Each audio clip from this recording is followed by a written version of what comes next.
Bueno, para concluir este importante evento organizado por la Facultad de Ciencias Básicas y Biomédicas, en la cual los estudiantes de los diferentes programas, como han podido evidenciar, han tenido la posibilidad de presentar los proyectos de aula que vinieron desarrollando durante todo el transcurso del semestre.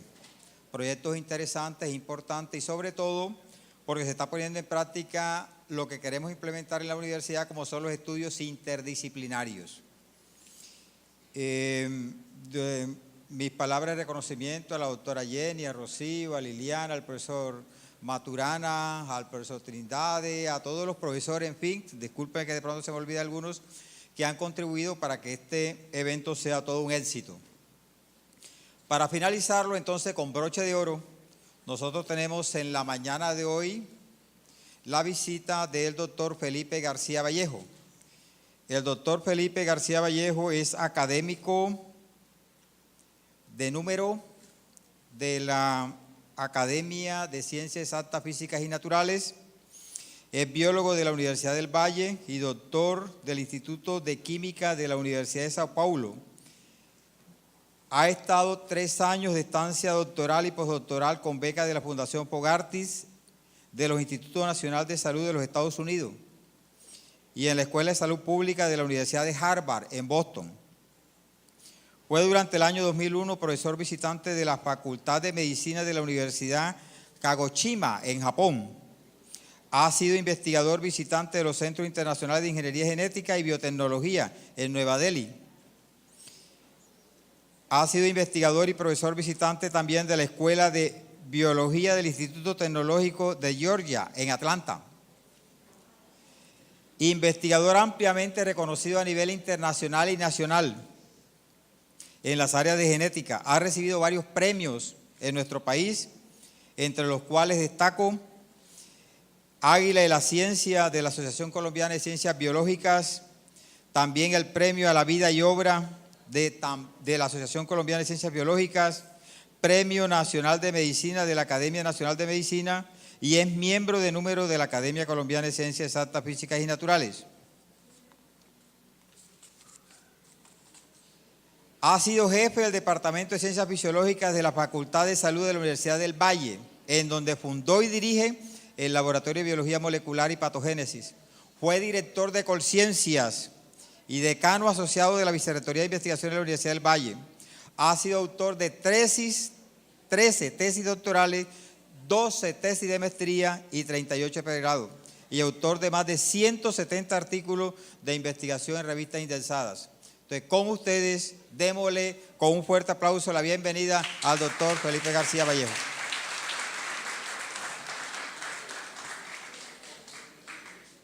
El tema interesantísimo porque tiene que ver con todos estos aspectos relacionados con las ciencias básicas, construcción de un modelo genómico metabólico de la preeclampsia. Bueno, muy buenos días. Primero que todo, muchas gracias a los organizadores y al que me presentó. Pues, me sobreestimó, como dicen, pero bueno, eso hace parte de más o menos 30 años de investigación y de traspasar fronteras de conocimiento, que es lo que nos hemos puesto. Y lógicamente esto no lo hemos hecho solos, sino con un grupo de personas inteligentes que nos han permitido, o me han permitido de alguna manera, las ideas que tengo, ponerlas en práctica y llevarlas precisamente a publicarlas y a generar conocimiento. Y también de nuevo la Universidad Simón Bolívar, de la cual ya como que me he puesto un huésped muy frecuente por invitarme a este evento y lógicamente en nombre de la Academia de Ciencias Exactas, Físicas y Naturales, muchas gracias por ser la universidad una huésped de este tipo de cátedras que hacen parte de poder socializar los conocimientos que hacemos los colombianos, tanto en Colombia como en el exterior. No me extiendo más, la idea es mostrarles a ustedes de manera muy rápida, lógicamente había preparado esto para 1 hora, o sea que espero que tengan paciencia de escucharme por lo menos 60 minutos. Los resultados que hemos obtenido de una de las grandes líneas de investigación que tiene el Laboratorio de Biología Molecular y Patogénesis, que son la genómica de las enfermedades complejas. ¿Qué se entiende por enfermedades complejas? Aquellas que no son mendelianas, aquellas de la cual no se puede hacer una herencia mendeliana con un solo alelo, un par de alelos, o con muy pocos genes, sino que realmente hay una componente genética, pero también una componente ambiental, bien sea interna o externa, y eso hace entonces que el enfoque de estas enfermedades tenga muchas variables y lógicamente hay que ensayarlas por muchos lados. Y eso es lo que les voy a preguntar hoy en día, un ejemplo de lo que hemos trabajado en esta línea de enfermedades complejas, que es la preeclampsia. No solamente trabajamos con preeclampsia, trabajamos con otro tipo de enfermedades, trabajamos con autismo, trabajamos con síndrome de Down y otras neurológicas, pero hoy les traigo básicamente lo que hemos obtenido en el grupo con lo que llamamos un modelo genómico metabólico de la preeclampsia. ¿Por qué digo genómico metabólico? Porque la preeclampsia tiene esas dos componentes. O sea, hay un componente genético genómico de predisposición, pero también tiene un aspecto metabólico que se debe precisamente a ese gran reto de llevar durante 9 meses un ser humano dentro de un útero y la formación de la placenta. O sea que la preeclampsia tiene mucho que ver con la placenta y con el embarazo. Voy a hablarles básicamente de la patofisiología, de la bioquímica, de lo que hemos hecho y los que han hecho en otros lados, de unos aspectos genómicos de la preeclampsia, de la integración sistema de la preeclampsia y algo que se está poniendo muy importante ahorita, la epigenómica de enfermedades complejas, en este caso preeclampsia, y unas conclusiones. Bueno, la preeclampsia podemos decir que son los grandes problemas de salud pública en el mundo y produce mortalidad importante. En Colombia, las cifras del Ministerio de Salud hacen que ese tipo de mortalidad materna va más o menos en una prevalencia de 42 por 100.000 nacidos vivos, y eso es más o menos una estadística mundial. Sin embargo, a pesar de todos estos esfuerzos que se hacen en una madre embarazada que es preeclámpsica, pues de alguna manera todavía no es posible manejarla ni farmacológica ni por otros medios los efectos de la preeclampsia. Y eso hace entonces muy interesante, pero también nuestro grupo trabaja en dar soluciones más centradas a este problema. Podemos decir que el embarazo es básicamente un estado de coagulación intravascular y lógicamente que se disemina de manera crónica y se compensa. O sea, pues, todas las mujeres que han tenido hijos se les hacen las varices, hay problemas de cansancio de las piernas, y es precisamente debido a ese gran compromiso sistémico cardiovascular que implica llevar una persona, el hijo, en el útero. Y lógicamente eso hace que se elaboren una serie de componentes en la cascada de coagulación, pero se mantienen equilibrados. O sea, hay una gran estimulación de la cascada de coagulación, pero esa cascada se mantiene equilibrada precisamente con la conexión circulatoria entre la mamá y el feto a través de la circulación placentaria. Entonces la preeclampsia es un trastorno única y exclusivamente de la mujer embarazada.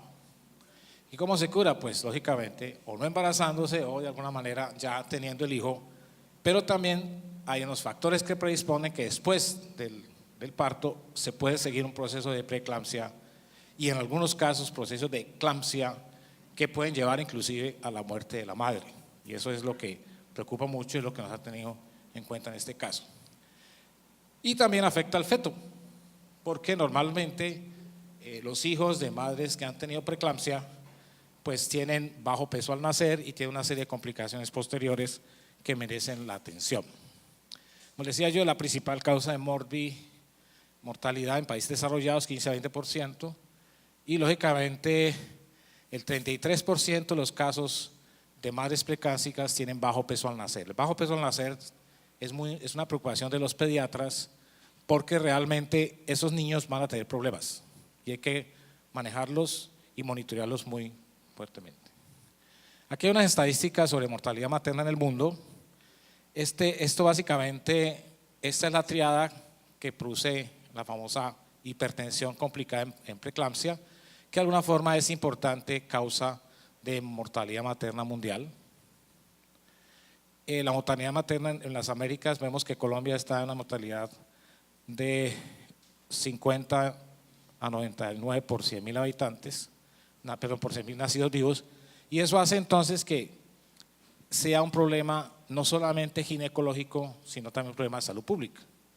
Si la mamá se llega a morir o si tiene complicaciones en el parto, pues va a haber un problema ya de tipo posterior, familiar y de manejo social. Y en Colombia, aquí estamos, estos son los trastornos debidos a la preeclampsia. 28.8% es un trastorno de hipertensión arterial asociada y lógicamente que hacen complicaciones en el parto. Una madre o una mujer embarazada que es preeclámpsica, si no se cuida, va a una eclampsia. Y esa eclampsia es una enfermedad grave que necesita un manejo muy de urgencia porque puede haber convulsiones, inclusive puede la muerte. ¿Por qué entonces nosotros enfocamos este problema? Primero, por lo que ya les dije, es un problema de salud pública muy importante, pero también queremos enfocarlo de otra manera, llamamos así, no clásica, y es ver, por un lado, qué recursos tenemos para analizarla y qué podemos hacer para evitarla. Además de cuidarse, la mamá, que es una de las grandes recomendaciones que sale de esos estudios, también existe una serie de tratamientos o de terapias que pueden llevar antes de que la mujer que quede embarazada o durante el embarazo para evitar la preeclampsia. Aquí tenemos la gestación normal, desde el primer día hasta que se produce en el día más o menos 16, lo que llama el blastocisto, y ahí comienza todo el problema.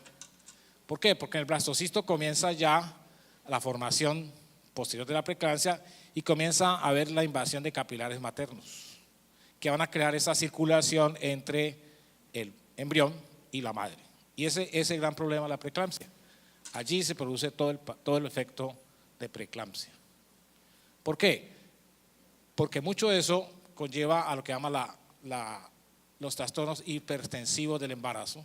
Entonces es una toxemia por acumulación, por deficiencia circulatoria. Ya les voy a mostrar por qué la deficiencia circulatoria, que se caracteriza por un aumento de la tensión arterial hacia la semana 20 y está acompañado de proteinuria, edema o ambas. Por eso es que los pies de las madres que están embarazadas se hinchan precisamente por acumulación inclusive de líquido, y eso es un problema de tipo circulatorio, que sistémicamente revierte cuando se da el parto y posteriormente, digámoslo así, se llega al estado normal, posparto. El diagnóstico que hacen los médicos es este: edema, la presión sistólica superior a 140, una madre que llega con problemas de edema, presión sistólica y presión diastólica superior o igual a 90, ya es una candidata a preeclampsia y lógicamente el médico tratante tiene que irla siguiendo durante su proceso de embarazo. Y la proteinuria, esta proteinuria es muy importante porque compromete el riñón, ¿ya? Y esa sobrecarga renal también produce problemas renales, no solamente en la madre, sino en el feto. Entonces le podemos decir que la preeclampsia es una patología compleja, que se produce por múltiples alteraciones sistémicas que conllevan a una falla en el sistema circulatorio renal y de la madre. Entonces, esto se debe a que se descompensa metabólicamente muchas de las rutas. Entonces, hay, por ejemplo, la falta de circulación genera una baja en el oxígeno que llega y por lo tanto produce una especie de hipoxia, y por eso es que se debe tener mucho cuidado en el manejo de la tensión arterial, pero también hay una respuesta inflamatoria. O sea, hay como una especie de, digamos, de equilibrio entre la inflamación y el estado de autoinmunidad. Por eso es que muchos de los que estudian preeclampsia dicen que la preeclampsia es autoinmune, porque desencadena una serie de factores de autoinmunidad que hacen que pues, sea muy, digamos, complicado su manejo. Y también factores antiangiogénicos que hacen precisamente que haya una baja en el problema circulatorio. La preeclampsia comienza en el momento en que se da la fecundación. Lo que pasa es que su sintomatología a nivel clínico no se da sino por ahí a las 20 semanas o un poquito antes si se monitorea. Y eso se debe precisamente a que ese síndrome materno de preeclampsia produce una disfunción endotelial que está generalizada y es un efecto secundario porque esa disfunción endotelial genera una serie de factores tóxicos en el endotelio que normalmente son liberados a la placenta y interactúan con el feto y produce una serie de alteraciones también del feto. O sea que la preeclampsia no solamente de la mamá, sino que tiene unos efectos importantes en el feto y en el hijo. Existen dos estadios, el estadio que se llama preclínico, llamémoslo así, que se debe precisamente a una serie de factores genéticos, ambientales y de otro tipo. Y también tenemos, en ese caso, lo que hace es una especie de placentación anormal. Cuando la placentación se da precisamente porque la decidua placentaria se conecta a través de dos conexiones circulatorias, la vena y la arteria. En el caso de la preeclampsia, la vena está normal, pero la arteria espiral que comunica la parte materna con la parte interna de la placenta está alterada y por lo tanto hay una deficiencia de la sangre arterial, que es la que lleva el oxígeno al feto, y por eso es que se da el famoso defecto de hipoxia. En el estado 2 ya viene lo que llama la disfunción endotelial general, hay una vasoconstricción, hay una especie de, digamos así, microtrombos, y eso produce entonces una disfunción vascular sistémica que genera toda la sintomatología que ya les he dicho, presión arterial alta, toxemia y proteinuria y en algunos casos compromiso renal y otras veces, cuando avanza más, compromiso circulatorio y cardíaco.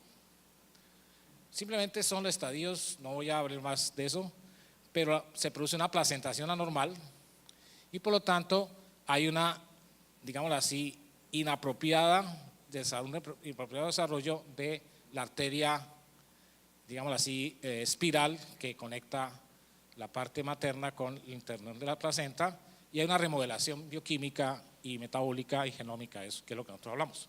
Eso se llama la placentación isquémica, que es la fase 2 en la cual ya se ven esos síntomas que les enumeré la vez pasada. Aquí tenemos el problema de la isquemia hipoxia. Miren ustedes, este es un embarazo normal. Entonces, esta sangre que llega materna llega por esta arteria espiral y lógicamente entra oxígeno. Y aquí está la vena materna. Pero en el caso de la preeclampsia, aquí hay una constricción. Se produce una constricción producida durante el trofoblasto que hace entonces que el volumen de sangre arterial se comprometa. Y de esa manera entonces genera una hipoxia. Y lógicamente recuerden ustedes que la hipoxia genera toda una serie de respuestas metabólicas de adaptación y eso es lo que, digamos así, es la base grande de la preeclampsia. Por eso es que esa es la fase silenciosa. Y ahí es donde nosotros queremos precisamente determinar cómo podemos describir esa fase silenciosa para poder entonces tomar las correcciones del caso a la madre que está en ese peligro. Simplemente esa deficiencia placentaria pues genera una serie de factores inflamatorios, ¿ya? Y en comparación con el trofoblasto normal, pues aquí hay un compromiso muy importante de todo lo que llaman factores inflamatorios, autoinmunes y angiogénicos.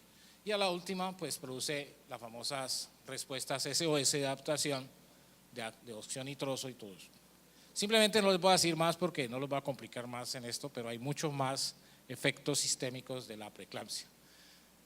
Voy a centrarme en lo que llama la etiología genética de la preeclampsia. Por eso es que se dice que la preeclampsia es una enfermedad genética compleja. Hay muchos factores genéticos que interactúan para dar este trastorno. Entonces, dentro de los factores genéticos está una mala adaptación inmune. Esa mala adaptación inmune crea una respuesta casi que autoinmune y produce una placentación de tipo anormal. Hay un estrés oxidativo por falta precisamente de compromiso circulatorio, que se genera y eso produce una isquemia placentaria y hay una difusión endotelial que hace que sean cambios en las citoquinas. La unión de estos tres procesos produce preeclampsia. Y eso es lo que de alguna manera debemos evitar y eso es lo que ha venido trabajando el grupo nuestro durante más o menos 5 años. Factores predisponentes genéticos y epigenéticos, por eso es que folato es muy importante, recomiendo siempre que las que van a quedar embarazadas, si planifican, o las que quedaron embarazadas, si se dan cuenta, comiencen el consumo de folato. Folato remueve metilación y la metilación es epigenética y por eso es importantísimo en las mujeres en edad reproductiva tomar folato. Influencia del grupo étnico, se ha visto que hay unos trabajos poblacionales importantes, edad, paridad, la preeclampsia se da en madres primíparas y normalmente el segundo embarazo, si la mamá tuvo preeclampsia en el primero, el segundo va a ser mucho más difícil y por lo tanto se necesita el seguimiento de la presión arterial, obesidad, es importante, la mamá que se embaraza cree que puede comer de todo, entonces que puede a la larga cuando va creciendo el feto, ella también va aumentando de peso, pero no es por el feto, sino porque está comiendo mucho y acumula mucha grasa. Entonces hay que hacer un manejo dietario importante. Antecedentes, embarazos gemelares conllevan a diabetes también y lógicamente condición dietaria y en muchos casos el estrés. Hoy se sabe que las condiciones socioeconómicas generan estrés y ese estrés es epigenético y lleva a una serie de respuestas importantes. Entonces todo eso genera un gran impacto económico, social, principalmente en la salud pública de nuestros países. Y eso es lo que nos ha llamado a estudiar de manera no clásica este síndrome. Entonces lo que proponemos en el trabajo es un modelo de interacción sistémica genético-metabólica en la cual hacemos la parte bioquímica y la correlacionamos con la parte genómica y hacemos un manejo bioinformático de todos esos datos para precisamente poder obtener biomarcadores de riesgo y poder hacer entonces una predicción del desarrollo de la patología. La idea nuestra es producir arrays o micromatrices de nucleótidos para que antes de que una mujer se embarace pueda tener ya, saber de antemano si hay un riesgo muy alto de que va a ser preeclámpsica o no. Y yo creo que eso es una cosa importante porque evita vidas, evita pérdida de vidas y hace entonces que tanto la mamá como el hijo pues crezcan en condiciones normales. Esto lo pusimos hace ya unos 10 años y a partir de eso es que sale toda esta línea de investigación porque la preeclampsia en Colombia y en el mundo es un problema de salud pública, pero que tiene una etiología genética y molecular, no es una enfermedad directa, no es una enfermedad monoalélica, sino que pues tiene muchos componentes. Entonces, lo primero que vamos a mostrar y muy rápido es un estudio que hicimos ya hace 4 años, evaluando metabolitos asociados a la preeclampsia. Sabemos que la preeclampsia tiene 2 componentes bioquímicos, un componente predominantemente ambiental que genera su relación con otras patologías como cisteinemia, hiperuricinemia, hiperlipidemia y los niveles de LDL. Y hay unos factores bioquímicos de un componente inmunológico que se han encontrado principalmente asociados con proteína C reactiva y anticuerpos antifosfolípidos. O sea, miren ustedes que es complejo desde el punto de vista bioquímico. ¿Qué hicimos? Entonces, tomamos precisamente como punto de partida la medición de estas concentraciones plasmáticas de los metabolitos que ya les dije para ver si existía alguna correlación metabólica, clínico-metabólica en un modelo que montamos. Hicimos entonces un modelo de caso control en la cual hicimos un diseño experimental que no les voy a contar cómo se hizo, pero quedó que podemos hacer comparaciones entre pacientes diagnosticados con preeclampsia y un grupo control y lógicamente establecimos parámetros para medir esto como componente multifactorial, hicimos un análisis de componentes principales y llegamos como a una definición ya bioquímica de la preeclampsia. Fue un estudio tipo aleatorios, caso control también, lo hicimos también.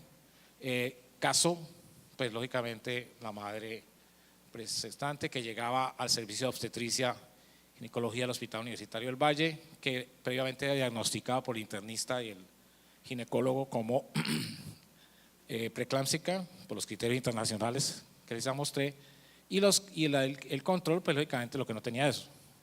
Y tomamos el cuidado de que hubiese más o menos una equivalencia de edad y equivalencia de niveles socioeconómicos, porque teníamos en cuenta el estrés.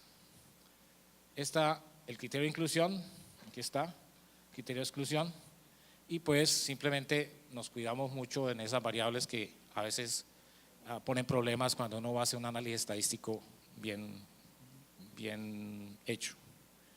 Hicimos cálculo también de la muestra, utilizando esta ecuación, y llegamos a la conclusión de que podíamos tener 50 controles y 50 mujeres preeclámpsicas.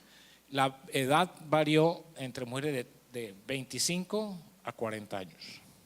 Y ese es un problema muy grave porque después de los 35 hay riesgos de síndrome de Down. Entonces, también tomamos algunos datos en ese sentido, que no les voy a mostrar.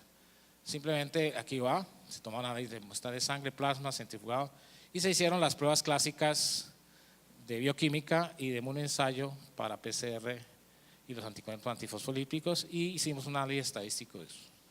El análisis estadístico hicimos univariado y multivariado, utilizando esos dos softwares, y estos son los resultados que tuvimos cuando hicimos la comparación de este parámetro bioquímico con preeclampsia y controles. ¿Qué nos dio? Nos dio que el ácido úrico, la PCR reactiva, la proteína C reactiva y los anticuerpos antifosfolípidos eran significantemente diferentes entre preeclámpsicas y controles, pero que los otros metabolitos, las otras comparaciones no eran significantes. Entonces eso ya nos puso en, digamos así, en sintonía de cómo era la parte de la etiología.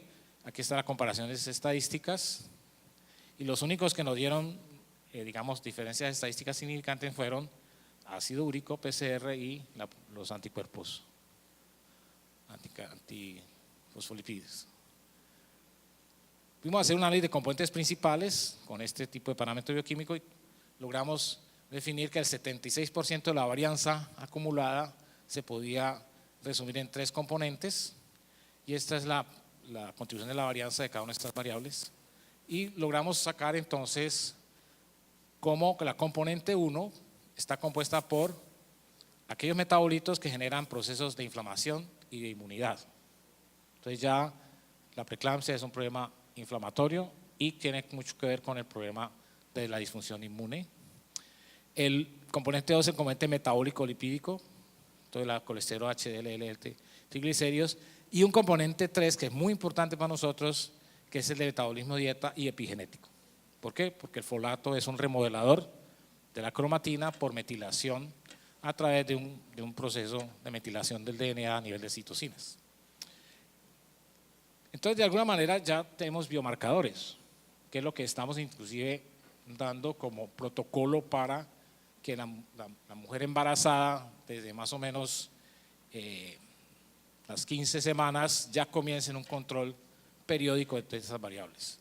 Eso puede ser costoso, pero también va a ahorrar muchos problemas de atención de urgencias y también va a ahorrar vidas, que es lo más importante para nosotros. Lo publicamos y pues ahí está la publicación, y nos fuimos entonces ya a preguntarnos, bueno, si es la parte bioquímica, ¿qué tiene que ver la genética con la preeclampsia? Y hicimos entonces un análisis genómico, que realmente fue un análisis de bases de datos muy centrado, bioinformático, utilizando estadísticas importantes, y en este momento lo estamos haciendo de manera práctica, pero vamos a mostrar los primeros resultados del estudio. Lo hicimos a través de lo que llama la caracterización del transcriptoma. ¿Qué es un transcriptoma? Pues todos los RNAs que se transcriben en un momento dado en un tejido. Hicimos un estudio del transcriptoma placentario, que se hace a través de unas matrices que llaman DNA microarrays o micromatrices, que tienen 14.000, 20.000, 44.000 sondas que permiten determinar de 15.000 a 22.000 genes que están siendo transcritos. O sea, esto es genómica funcional, por lo tanto nos da la idea de cómo está esa regulación de transcripción en los diferentes estados de la preeclampsia. Simplemente para que veamos, este es una micromatriz de más o menos 12 mujeres normales y preeclámpsicas. Esto es normal. Y aquí ya tenemos las preeclámpsicas del primer semestre y la del segundo periodo. Entonces, así a simple vista y vuelo de pájaro, pues lo que vemos es que esas asociaciones transcriptómicas son diferentes. Pasa algo, se descontrola, se desregula el transcriptoma. Eso ya no estimuló mucho a seguir trabajando en la desregulación del transcriptoma placentario en la preeclampsia. Y pudimos saber cuál es la interacción, o sea, qué proteínas interactúan para generar ese nuevo transcriptoma de la preeclampsia. Entonces hicimos la identificación de genes placentarios asociados con preeclampsia a través de una metaanálisis y revisión bibliográfica. Hicimos la construcción de redes de expresión y de interacción, caracterizamos la cromatina asociada a través de una serie de elementos cromatínicos y determinados procesos biológicos que participan en estos genes para establecer si existe una asociación con la etiología de preeclampsia. Estas fueron todas las bases de datos que usamos. Hicimos una selección de más o menos 400 artículos, de los cuales seleccionamos 7 que reportaban unas condiciones de nuestro diseño experimental. Todas fueron publicaciones en el PubMed del CBI hasta del 2010 hasta el 2017 y logramos tener entonces una serie de genes que estudiamos. Y esto es simplemente para que lo vean, todo el recurso informático que utilizamos para ese tipo de estudio. Ese análisis hizo caracterización cromatínica, entonces caracterizamos el tamaño del gen, genes asociados, genes no asociados. Hicimos un paseo cromosómico, un chromosome walking de esos genes en ventanas de 100 kilopares de bases, abarcando más o menos unos 100 megabases. Y vimos la expresión diferencial de genes a través del cálculo del que llama el Z-score, que se puede sacar del micromatriz a través de la intensidad del tejido, digamos, de los genes que se expresan en ese tejido con relación a todos los genes que están expresándose en la micromatriz. Utilizamos recursos informáticos y hicimos un caso, que ese es el caso de una plataforma del Gene Omnibus, publicado por Xi'an en 2013. Esa plataforma tiene 1, 2, 3, 4, 5, 6, 7 muestras, de las cuales 3 son preeclámpsicas y 4 son normales. Nos permitió entonces hacer una comparación entre normal y preeclampsia, y eso pues lo hicimos un tratamiento informático. Aquí tenemos digamos los datos. Estos 7 genes, escogimos 16 genes asociados a través del puntaje Z y lo contrastamos con otros que no estaban con puntaje Z en esos. Entonces aquí tenemos el Z-score de los asociados y lo que llamamos el promedio del fold change, o sea, el cambio de los logaritmos de expresión. Y vemos que leptina ya comienza a aparecer como un candidato importante de biomarcador genómico para la preeclampsia. Y hay otros como estos de acá. Hicimos un análisis de conglomerados y pudimos entonces ver que hay un conglomerado importante de estos genes leptina, EB1, todo esto tiene que ver mucho con inflamación, endoglina y la parte de asociación. Este es un gen epigenético que induce metilación de DNA. O sea que ya no estamos enrumbando hacia la componente epigenética de la preeclampsia. Y no encontramos diferencias en la cromatina codificante a través de lo que llamamos exones, intrones y todas las siglas CPG que hacen parte de los promotores de esos genes. Pero hubo diferencias en elementos ya mucho más de familias, de elementos repetidos, que es lo que les voy a mostrar ahorita.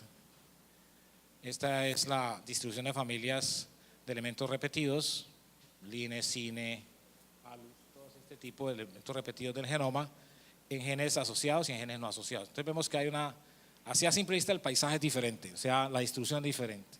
Eso ya dice que hay alguna asociación de estos elementos con la preeclampsia. E hicimos un chromosome walking midiendo los cines, los lines, los ALU y las secuencias medianamente repetidas a 100, de menos 100 a 100, este es el sitio de partida, downstream, upstream, y vemos que realmente hay diferencias, pero que se conservan, digamos, la simetría de esta distribución. Esto es interesante, ¿por qué? Porque estos factores son factores que controlan y regulan muy fino la expresión de genes. Entonces, si hubiéramos tenido una asimetría en la distribución, ya podemos implicar una desregulación de la expresión de genes. ¿Por qué también? Porque son marcadores importantes de distribución de repetición y de modulación, digámoslo así, más fina, no de promotores, sino de otro tipo de regulación genética.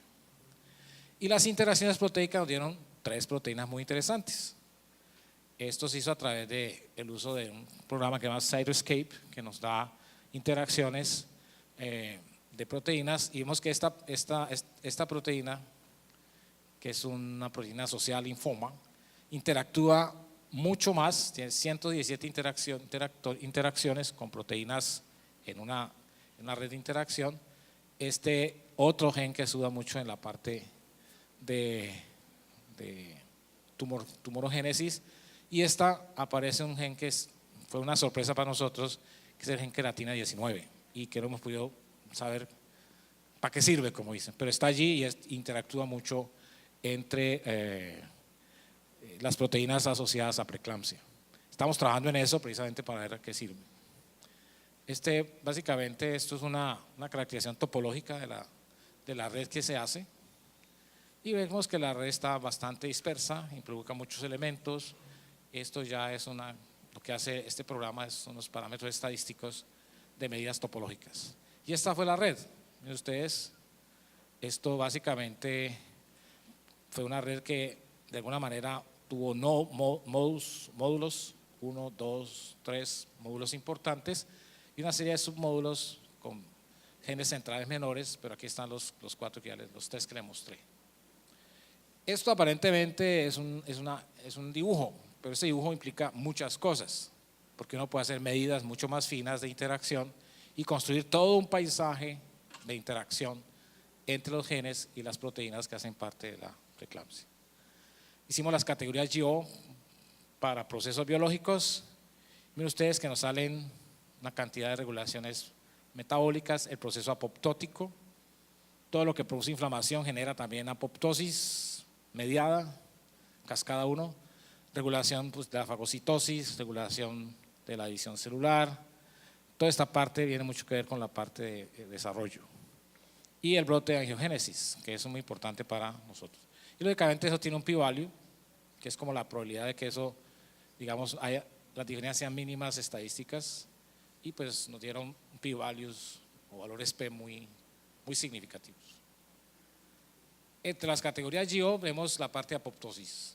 Ahí tenemos toda la parte, tiene que ver con la invasión del trofoblasto, ¿cierto? Se produce apoptosis trofoblástica y de esa manera se reclutan macrófagos, viene un problema de proliferación de triptofano y se produce toda la alteración macrofágica, y eso conlleva una disfunción de tipo endotelial. La parte de interleucina 6, que es una respuesta inmune mediada a través de factores inflamatorios, por TNF-alfa, interleuquina 1, que digamos desata toda la cascada interleuquina 6 y produce una permeabilización vascular que lleva a proteinuria y además, o sea, realmente sí está correlacionado. Y la regulación de TGF-beta con la endoglina soluble, endoglina que causa vasoconstricción, que es lo que determinamos básicamente bioquímicamente y por diagnóstico en la preeclampsia. La leptina ya es una proteína muy importante en esto. Podemos decir que es un biomarcador para el diagnóstico de preeclampsia. O sea que si uno mide leptina a lo largo del embarazo y si va subiendo, uno puede ya ir sospechando y manejando con mucho más cuidado esta madre. Confirmamos esa expresión de genes como la endoglina, BCL6, y es de gran importancia precisamente porque esto se convierte en marcadores bioquímicos y metabólicos para el seguimiento por pruebas bioquímicas de las madres que están siendo tratadas. Evitar el riesgo materno, evitar que el feto salga afectado es importante en la prevención de la salud, y eso es lo que nosotros queremos, dar elementos para que el clínico y los correspondientes tomadores de decisión pues lleven este tren de pruebas para asegurarle un mejor futuro a la madre, porque Esta leptina tiene mucho que ver con la parte de desarrollo, huesos, cerebro, o sea, es una proteína muy ubicua con muchos efectos colaterales importantes. También lo publicamos y pues lógicamente estamos siguiendo trabajando en eso. Y nos fuimos a hacer una tesis doctoral con un estudiante de doctorado mío, José María Satizábal, que fue enfocar desde el punto de vista de la biología sistémica integrativa a la preeclampsia. ¿Cuál es la diferencia con lo anterior? Que aquí hacemos mucho más integrado el análisis genómico. Entonces, básicamente el objetivo era asociar perfiles de expresión de genes con la patofisiología de la enfermedad a partir de muchas micromatrices. Utilizamos alrededor de unas 15 matrices, o sea, pudimos sacar 190 y pico de micromatrices de experimentos de más o menos 44.000 sondas de DNA de 22.000 genes, o sea que fue un análisis muy masivo, que lógicamente implicó un desarrollo no solamente informático, sino estadístico muy grande. Identificamos básicamente los biomarcadores de preeclampsia con base en su expresión diferencial y utilizando toda esta parte de recursos informáticos. De nuevo, pues aquí introdujimos toda esta parte de minería de datos, muy importante, ya les voy a mostrar por qué. Hicimos un análisis univariado y multivariado y lógicamente confrontamos la complejidad de los procesos. De más o menos 14.653 genes que fueron estudiados en 173 micromatrices, que pudimos hacer un estudio muy extensivo de todo lo que estaba publicado en el GEO Dataset de micromatrices. En este experimento que está registrado con este número que se llama GeoID, se incluyeron en este experimento 6 preeclámpsicas y 6 controles, y así, de esa manera tuvimos 77 micromatrices de preeclámpsicas y 96 micromatrices de controles normales. Y esto lógicamente tiene un control de calidad muy grande porque esta es una base de datos que, digamos, hace periódicamente. Y con eso entonces seleccionamos 330 genes con fold change mayor de 1.5. Fold change mayor de 1.5 quiere decir que ese gen ya es significativo, esa diferencia es significativa, y esos genes estarían participando en la parte de la genómica, de la etiogenómica de la preeclampsia. Y de esos seleccionamos 22 como los fold change más grandes, porque pues queríamos ir poco a poco. Hicimos un estudio de chi cuadrado de las variables de las diferentes matrices y podemos ver que la significancia básicamente fue para el fenotipo, por eso decimos fenotipo preeclámpsico, el origen del estudio, que fue muy importante, y también, el origen del estudio no, la edad gestacional, o sea que la preeclampsia tiene mucho que ver con el progreso de la gestación, y es donde nosotros queremos ahondar desde el punto de vista clínico en la predicción del riesgo gestacional. Entre más temprano podamos determinar ese riesgo, pues más se puede manejar desde el punto de vista clínico. Simplemente para que veamos, este es el transcriptoma preeclámpsico, tomamos algunas de esas matrices y las simulamos y vemos que realmente hay diferencias. Cuando digo rojo y verde, simplemente les voy a mostrar rojo y verde. Rojo es porque se expresa más y está más asociado, y verde es porque se expresa menos y está menos asociado. Entonces miren ustedes, así a ojo,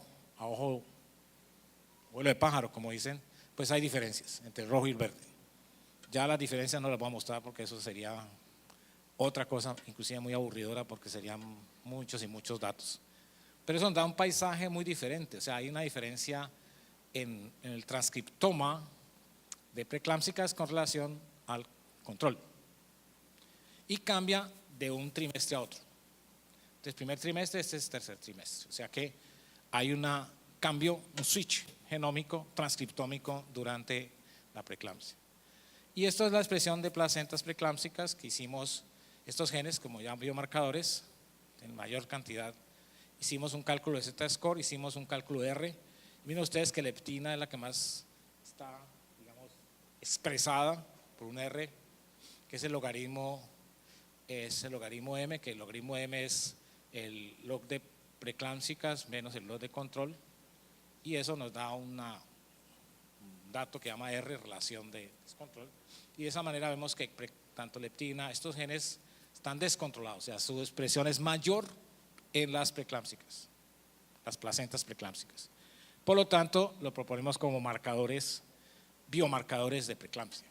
Entonces es muy interesante, pues usted puede construir un array de nucleótidos y para estos genes y por entonces evaluar la parte sérica, porque esos son testigos, el plasma es testigo de y eso no lo hicimos nosotros, pero lo han hecho otros estudios, es un testigo metabólico y genómico de lo que está ocurriendo en la preeclampsia, porque la conexión que hay entre la circulación fetal y la circulación materna.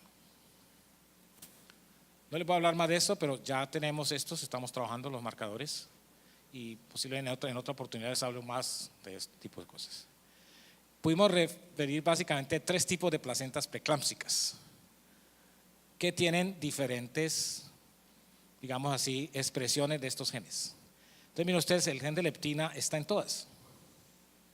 O sea que la leptina básicamente se convierte en un marcador metabólico para el seguimiento de la preeclampsia en las diferentes etapas. Etapa 1, inicio, etapa 2, la mitad, segundo trimestre, etapa 3, tercer trimestre. O sea que cubrimos los trimestres del embarazo. Y aquí tenemos el análisis de componentes principales. Nos dieron 6 componentes que se acumulan el 70% aproximadamente de la varianza. Y pues aquí sí encontramos mucho problema para definir cuáles son los genes que están más asociados en los componentes, pero esta es un biplot que se saca en este caso de genes en placenta preeclámpsica y en placenta controlada. Así a simple vista son diferentes, ¿no? Aquí estos que hacen parte de este cuadrante, en este cuadrante cartesiano, son diferentes a estos, o sea que en últimas lo que vamos a sacar hacia simple vista y después se hace estadísticamente es que hay una distribución muy diferente de los genes en esos componentes. Eso también es interesante porque entonces dice que esa asociación ya se puede predecir. O sea, aquí tenemos básicamente la distribución de esos genes por los componentes en placentas preeclámpsicas y en placentas controladas. Poner eso allá, pero en términos más visuales. Entonces, el amarillo es el componente 1, el azul el componente 2, el verde el componente 3 y el 4 el rojo el componente 4. Entonces miren ustedes cómo, así a simple vista también, las placentas preeclámpsicas tienen una distribución diferente de sus genes equivalentes en las placentas control. Entonces también repito, es un problema, cuando están asociados quiere decir que también están coexpresados y de esa manera podemos inferir la coexpresión. Y cuando hicimos el análisis de asociación, este es un heat map que llaman, pues lo que está rojo es lo que más se expresa y más está asociado, y lo que está verde es lo que menos expresa y está menos asociado. Entonces, en esos 3 grupos vimos que hay 3 marcadores importantes: endoglina, leptina y ST3, que se expresan de manera muy alta en el primer trimestre y vuelven a expresarse en el segundo trimestre. O sea, hay como una constancia de esa expresión. O sea, hay una regulación temporal de la expresión de esos genes, que esos genes regulan todo el proceso inflamatorio, ¿ya? Y por eso es que nosotros proponemos que la preeclampsia es un proceso inflamatorio, es una toxemia que genera una inflamación. En las categorías de las rutas metabólicas, pues tenemos, miren ustedes, toda la señalización, todo tiene mucho que ver con la señalización, ¿ya? La unión de células. Aquí tenemos procesos apoptóticos, toda la parte de migración celular, ya, motilidad, y en las funciones, pues toda la parte de binding, o sea, toda la parte de unión de moléculas, que son esa gran cantidad de moléculas que se producen durante ese proceso de embarazo.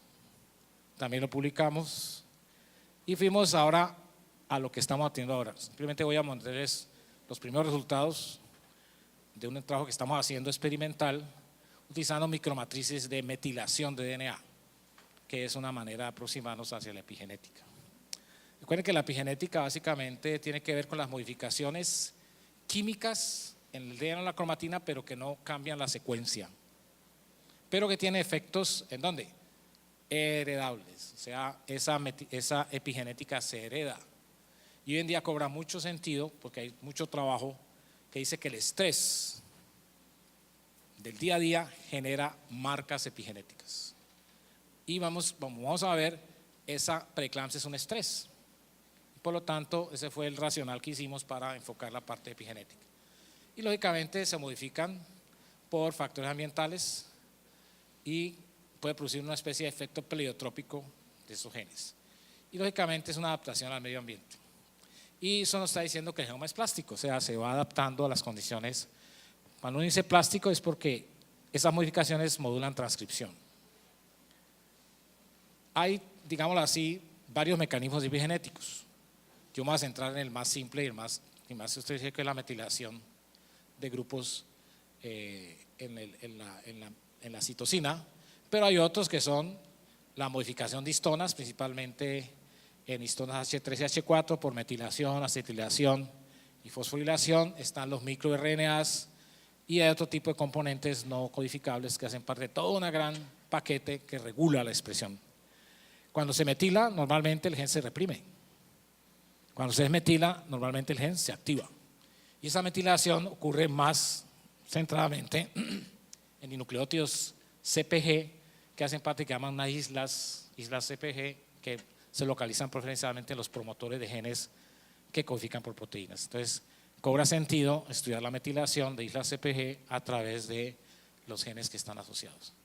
Entonces, la metilación del DNA se da, y aquí vamos por la ruta de metilación SAM, que tiene mucho que ver con el folato. Folato es un cofactor importante, la tetrametilhidrofolato reductasa, que convierte el SAM en SAM-SH y genera o transfiere ese grupo de metilo a la citosina 5' para que se genere una base modificada de un nucleótido que es la metilcitosina. Entonces podemos decir que los CPGs que están metilados son 5-metilcitosina CPG. ¿Ya? Y esa es una modificación epigenética que inclusive se puede retirar por una enzima que desmetila. Entonces hay una especie de equilibrio, por eso es que muchas veces esto se puede hacer. Y la parte cromatínica es mucho más compleja, que se da, como les dije yo, por modificación, acetilación, fosforilación, submovilización y metilación de histonas, principalmente H3 y H4. Y la parte de microRNAs, que tiene mucho que ver con el señalamiento de genes, a partir de una serie de productos intermediarios que son los pre-mRNAs micro, que posteriormente son clivados, son cortados y generan una especie de partículas ribonucleoproteicas que normalmente impiden la traducción, o sea, producen un silenciamiento de genes. Esta es la asociación entre metilación y preeclampsia. El metabolismo del ácido fólico es muy importante porque la metilación por la metilente triofolato reductasa genera la metilación del SAM. Ese SAM, esa acilmetionina, genera o dona ese grupo metilo al DNA y deja el DNA metilado, se desmetila y vuelve a dar un ciclo aquí. Y esa metilación, cuando es muy alta, genera una represión, o sea, un silenciamiento del gen. Entonces volvemos a la preeclampsia. Preeclampsia es un estrés prenatal. La placenta está sometida a lo que llaman cambios epigenéticos. Mucho se ha visto que en el cerebro fetal se producen cambios epigenéticos, que también lo estamos estudiando, importantes. Por eso es que los niños que nacen de madres preeclámpsicas, generalmente en un porcentaje del 5 al 10% generan o tienen problemas neurológicos. Miren el problema tan grave cuando se somete a un niñito, esto es una madre preeclámpsica. Pero también tiene la metilación y la expresión de ciertos microRNAs en placenta que complican el embarazo y llevan precisamente a que haya un peso bajo al nacer. Y pues lógicamente preeclampsia es un estrés. Aquí podemos decir todo lo que genera la preeclampsia son moléculas que están asociadas con el estrés metabólico, que tiene múltiplos targets, múltiplos blancos a nivel no solamente de la placenta, sino a nivel ya sistémico en la madre y en el niño mismo. Entonces el ambiente está alterado En la preeclampsia el ambiente intrauterino está alterado, hay un crecimiento fetal alterado, cambios en la estructura de la cromatina por metilación o por modificaciones histónicas y lógicamente una alteración de la unión de factores de transcripción que genera una programación intrauterina diferente asociada a la hipoxia. Podemos decir que la preeclampsia, la parte básica es una falta de oxígeno. Ya lo vimos, una falta de oxígeno porque esa arteria espiral está constreñida, tiene muy poca luz, por lo tanto el flujo de sangre arterial que lleva el oxígeno está muy bajo. Entonces el feto está sometido a una restricción por oxígeno y por lo tanto genera toda esa respuesta alterada. En 2014 se publica ya el metiloma. Estos señores hicieron una primera publicación en 2013, pero ya en 2014 el metiloma de la placenta humana normal. Y es muy interesante porque ellos dicen que la placenta, el metiloma de la placenta está distribuido en regiones de metilación hipermetiladas e hipometiladas y que eso varía de cromosoma a cromosoma. Lo rojo es lo que está hipometilado y entonces podemos decir que hay más hipometilación cromosómica que hipermetilación. Y eso es muy importante. Si está hipometilado, los genes se activan. Si está hipermetilado, el gen está reprimido. Entonces, mucho cuidado, eso tiene también una explicación funcional. Nosotros calculamos que se llama el delta de beta, que es esto, el logaritmo de la metilación hipo, menos el logaritmo de la metilación hiper. Miren ustedes, el cromosoma X es el que tiene más de esa relación. ¿Tiene mucho que ver con qué? Pues con la mujer, con el género femenino. Y eso es lo que está en la preeclampsia. Al hombre no le da preeclampsia, a la mujer sí. Esa es una diferencia importante. A nosotros nos da otras cosas, pero más graves que la preeclampsia. Hicimos entonces un barrido del delta beta en estos genes, con estas sondas, en las islas CPG, solamente. Lo hemos hecho para otros sitios de metilación, pero vamos solamente a reportar islas CPG. ¿Por qué islas CPG? Porque la metilación en islas CPG cambia la estructura del promotor y por lo tanto, si está metilado, ese gen se reprime, no se expresa. Y la desmetilación hace que el gen se active. Estos son genes de RNA polimerasa 2, o sea, genes que codifican por proteínas. Entonces, miren ustedes el delta beta negativo, que sí que hay hipometilación, o sea que estos están expresados, y acá hay hipermetilación, o sea, están no expresados. Y aquí tenemos un barrido de esos genes por el cambio de beta, en la cual vemos ciertos genes que están hipermetilados, por lo tanto estos no se expresarían, y estos genes están hipometilados, por lo tanto estarían haciendo un control positivo de la expresión de genes. Y esto es muy importante, ¿por qué? Porque cuando nosotros correlacionamos el fold change, o sea el cambio de expresión entre placentas preeclámpsicas y controles con el cambio de metilación, vemos que realmente hay una muy buena correlación. Cuando hay una expresión alta de genes, hay una metilación baja, y cuando esto comienza a bajar la expresión, la metilación sube. Entonces, eso, de alguna manera, es una fuerte evidencia de que el control de metilación en islas CPG está también controlando la expresión diferencial de genes. Y eso para nosotros es muy importante porque entonces ya podemos irnos centrando en aquellos genes que están siendo reprimidos y aquellos que están siendo activados. ¿Cómo lo calculamos? Pues aquí por el fold change, logaritmo de preeclampsia sobre el volumen de control, y por la metilación que fue el delta beta, que ya les vimos entre preeclámpsicas y logaritmo de metilación preeclámpsica y metilación no control. Bueno, con todos estos datos, de alguna manera tenemos ya una integración que para nosotros es novedosa porque esto no lo han hecho así como tan integrado, que nos permite postular una etiología multifactorial, o sea, es un aspecto multifactorial de la preeclampsia y en la cual se agrupan principales agentes potencialmente causantes de disfunción del metabolismo y de estudios informáticos. Es un enfoque holístico, no es reduccionista porque hemos trabajado como 1295 genes. Se me había olvidado decirles que aquí se incluyeron 1295 genes. Ya es un análisis de masa masivo y miren, nos dio una muy bonita correlación entre hipometilación y expresión, hipermetilación y represión. Identificamos marcadores de riesgo, ya lo hemos visto, PCR y los marcadores de inmunidad Y lógicamente, que son los más importantes, la leptina, la englobulina y ese factor de metilación. Y pues lógicamente podemos decir que el gen leptina es un candidato muy fuerte para jugar un papel importante en la etiopatogénesis de la preeclampsia. ¿Qué perspectivas tiene este trabajo? Pues seguir trabajando, eso es lo importante, esto no acaba. Entender mucho más en detalle todos esos procesos, y tengo 2 estudiantes que hacen tesis doctoral en esto, haciendo ya simulaciones experimentales y lógicamente el uso de aplicación de nuevas herramientas que estamos desarrollando, informáticas, en nuevos software que nos permiten hacer mucho más rápido nuestros análisis, y en el desarrollo ya de modelos computacionales y estadísticos para validar las hipótesis sobre la patogénesis de la preeclampsia. Tener perfil de expresión en varias etapas del embarazo. No es fácil, pero estamos siguiendo 5 mujeres embarazadas desde el primer trimestre hasta vamos en el segundo trimestre ya, tomando plasma y haciendo mediciones y a nivel de linfocitos, porque es un testigo de la placenta. No podemos tomar muestras de placenta porque ahí tenemos problemas.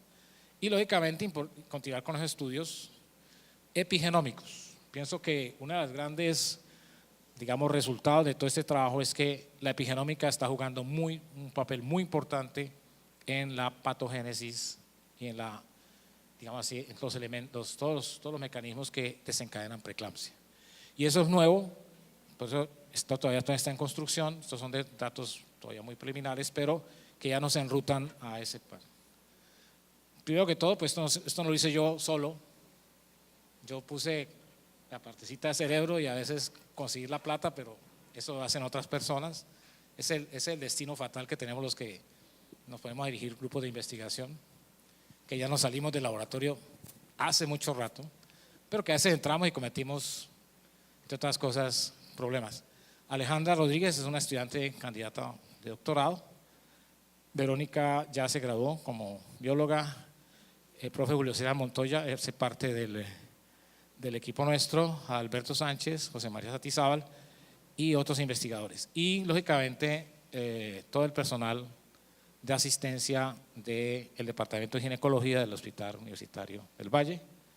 Y pues la financiación se dio a partir de proyectos de la Universidad del Valle y de una fundación que ya se ha creado, de la cual somos miembros, para la prevención de la discapacidad, que se llama Fundis, que enfoca ese tipo de enfermedades.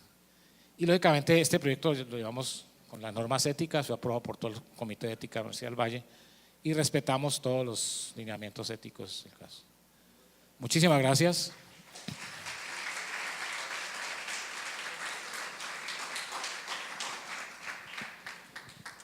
Yo sí los cansé con tanto dato, pero el mensaje es que hay que ponerle cuidado cuando se embaracen.